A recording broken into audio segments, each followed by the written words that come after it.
Captain Paul Watson is a controversial environmental activist and unlikely reality television star. He's been in trouble with governments on at least 3 continents. Watson will join us for an interview you'll see only on CBS This Morning. But first, a look at Scott Pelley's 60 Minutes report from October. Hang on. You're watching the ramming of a Japanese whaling ship by a combative conservation group led by American Paul Watson. He's trying to stop the transfer of a minke whale the Japanese just killed to the factory ship that will cut it up. Commercial whaling is banned by international agreements, but the Japanese and a few others are still launching harpoons. These scenes were shot for the Animal Planet series Whale Wars.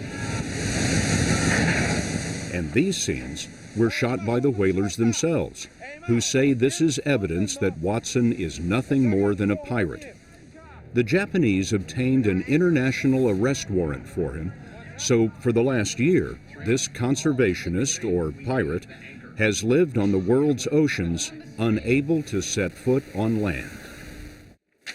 And the man some call a pirate, Captain Paul Watson, is here this morning. Good morning. Good morning. So, it's so interesting when Scott Pelley did that piece on 60 Minutes and he was on the boat with you. It was an undisclosed location. Why? Well, I was at sea for 15 months because Japan issued an arrest warrant for me for trespassing. I mean, nobody gets an extradition order for trespassing, but it's all very political. And why so? Well, Japan has taken $30 million from the Tsunami Relief Fund to use just to try and shut down Sea Shepherd's activities. And so they sent an army of lawyers after us. We've been charged with contempt in the U.S. courts, but they haven't been able to stop Sea Shepherd. The 3 ships with 100 crew from 24 nations leave in a week to go down there. How would you characterize your tactics? As enforcing international conservation law. And people who say they're too aggressive, too violent, and too risky, you say? They've destroyed one of our ships, injured our crew, and they kill whales. So if you're talking about violence, it's the whalers who are violent. We have never injured anybody. Are you winning? Oh, yes, we are. Last year, they only took 9% of the quota. The year before that, 17%. And so Sea Shepherd has been able to effectively shut down their illegal whaling operations in the Southern Ocean. Japan is by and far and large the biggest culprit.